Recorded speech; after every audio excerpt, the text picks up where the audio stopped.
हे हनुमान जी हे बजरंगी, करो कृपा मुझ पर, बजरंगी मेरे करो कृपा मुझ पर।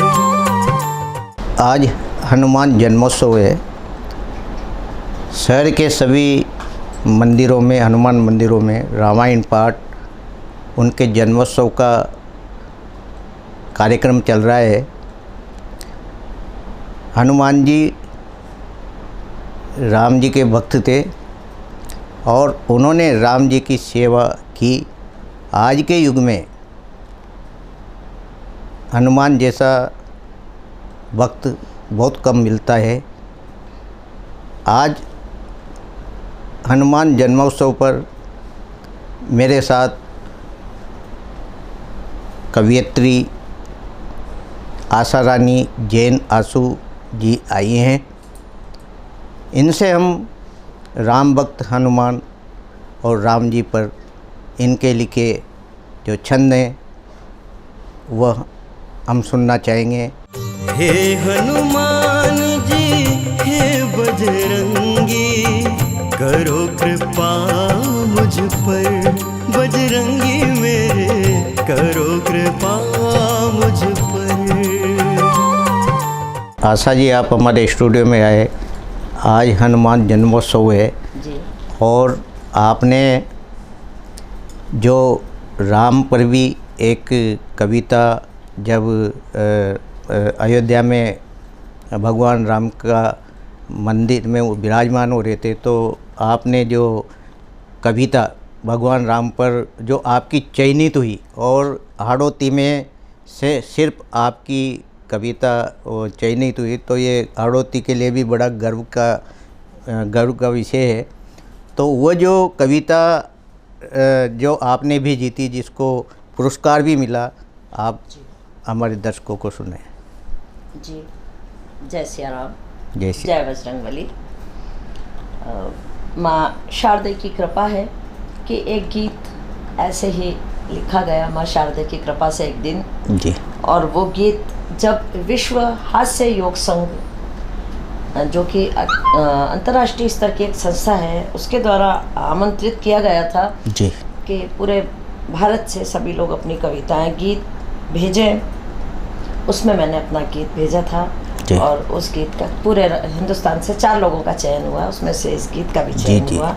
ये मेरा सौभाग्य।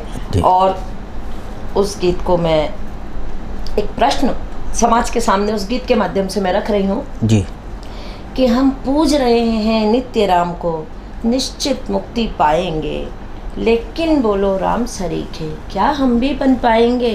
पहला बंद है, वो अखिल विश्व के लिए एक आदर्श समाया था, जिसमें भावों से हमको भिगो रहा संघर्ष समाया था, जिसमें मन को गहरे तक छू जाता श्री राम चरित्र समर्पण है।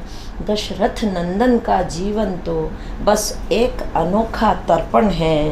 क्या एक अंश भी रामचरित का, क्या एक अंश भी रामचरित का जीवन में अपनाएंगे, लेकिन बोलो राम सरीखे क्या हम भी बन पाएंगे। देखिए, बहुत प्रेरणादायक अगली बंद की पंक्तियां हैं और एक प्रश्न है समाज से, आखिरी में ध्यान से सुनिएगा। जिसको जग जननी मान रहे वह मात जानकी सीता सी, उर्मिला मांडवी श्रुत कीर्ति कौशल्या परम पुनीता सी। वो केवट का संकल्प राम की चरण धूलि को पाने का, वो शबरी और अहिल्या का विश्वास राम के आने का। क्या उन जैसी बनने का वर हम बिटिया को दे पाएंगे, लेकिन बोलो राम सरीखे क्या हम भी बन पाएंगे। अगला बंद है, वज्रांग बलि की वो भक्ति पर्वत सागर भी हार गए। वह सेतु, वह प्रेम सेतु वानर निर्मित रघुनंदन जिससे पार गए। वो भरत शत्रुघ्न लक्ष्मण सा पावन भाई का स्नेह अमर। वानर सेना की वो श्रद्धा जिस बूते जीते राम समर। वह श्रद्धा भक्ति पावनता अपने उर में कब लाएंगे, लेकिन बोलो राम सरीखे क्या हम भी बन पाएंगे। वाह। लेकिन बोलो राम सरीखे क्या हम भी बन पाएंगे। राम सरीख सिर्फ राम की पूजा ही नहीं करना है। जी। ये संदेश है मेरा, ये निवेदन है मेरा हमारे देश के लोगों से कि आइए हम रामचरित्र के कुछ अंशों को तो हमारे जीवन में अपनाने का प्रयास करें और हम बजरंगबली के जैसे भक्त बनने का प्रयास करें। जी। आपका आदेश हो। हाँ, तो हनुमान जी पर भी आपने जो रचना लिखी बहुत सुंदर आप सुनाइए। जी, राधे श्यामी छंद में जी। बजरंगबली पर, हनुमान जी पर एक रचना मेरी है। आइए सुनते हैं और ध्यान दीजिएगा। कुछ ऐसी विशेष बातें हैं इस रचना में कि मनवांछित रूप धरो हनुमत, आगे ये पंक्ति आएगी जी। क्योंकि बजरंगबली थे जिन्होंने छोटा सा रूप धारण कर लिया। मसक समान रूप कपिधरी लंकई जले चले सुमेरी नरहरि, एक मच्छर के समान भी रूप धारण किया था और उन्हीं ने इतना बड़ा रूप धारण कर लिया था कि वो जो दरवाजे पर राक्षसी थी वो उनके मुख में अंदर जाकर के वापस बाहर आ गई थी। बिल्कुल। तो मनवांछित रूप का धारण भी कर सकते हैं हम, हमारे बजरंगबली। और इसी में एक पंक्ति है, तुम बूटी वन गिरधारी हो।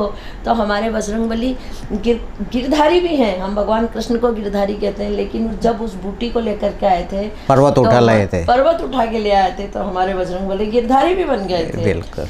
हम भगवान शिव को कहते हैं भोले हैं, वो तो हैं ही, लेकिन क्या हमारे बजरंगबली कम भोले हैं? आप देखिए कितने भोलेनाथ हैं। जहाँ कहते हैं कि जहाँ भी सुंदर कांड होता है वहाँ बजरंगबली उपस्थित होते हैं और बहुत छोटी सी प्रार्थना से, वंदना से, भगवान राम का नाम लेने से हनुमान जी प्रसन्न हो जाते हैं। तो उनसे ज़्यादा भोला कौन होगा? बिल्कुल। आइए आनंद लेते हैं जी। इस छंद का कि हे मात अंजनी के लाला, तुम वज्रांगी बलधारी हो, करते हो भक्तों की रक्षा, तुम राम भक्त अवतारी हो।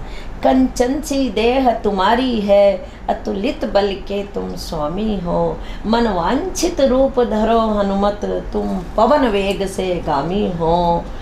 बल बुद्धि विनय के तुम दाता, तुम बूटी वन गिरधारी हो। रघुपति के भ्राता समसेवक, तुम लक्ष्मण के उपकारी हो। मानस सुत जनक नंदिनी के, तुम असुर वंश मदहारी हो। भोले भाले निश्चल देवा, तुम भक्तों के दुखारी हो। मेरी विनती भी सुन लेना, बल बुद्धि विनय मुझको देना। प्रभु भक्ति में जीवन अर्पण, कर सकूं मुझे ये वर देना। तुम्हारे जैसे प्रभु भक्ति में जीवन अर्पण कर सकूं हे बजरंगबली, मुझे भी ऐसा आशीष देना।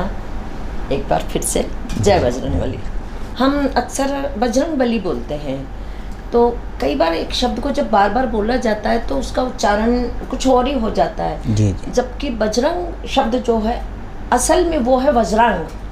वज्र यानी हम सब जानते हैं जी जी। कि वज्र यानी हीरा, जो दुनिया की सबसे कठोर धातु है।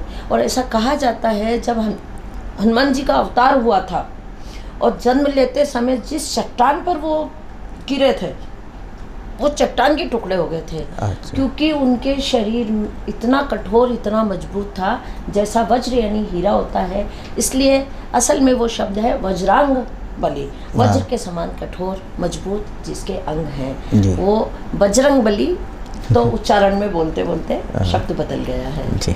आज जो हनुमान जन्मोत्सव मनाया जा रहा है उसमें आज हमारे साथ साहित्यकार आशा रानी जैन आशु जी जुड़ी। इन्होंने हनुमान जी के जीवन दर्शन पर प्रकाश भी डाला और इन्होंने इनके द्वारा हस्तलिखित जो साहित्य रचना थी वह भी आप तक पहुंचाई। आप स्टूडियो में पधारी, धन्यवाद। आपका आभार आमंत्रित करने के लिए। हे हनुमान जी हे बजरंगी, करो कृपा मुझ पर, बजरंगी मेरे करो कृपा।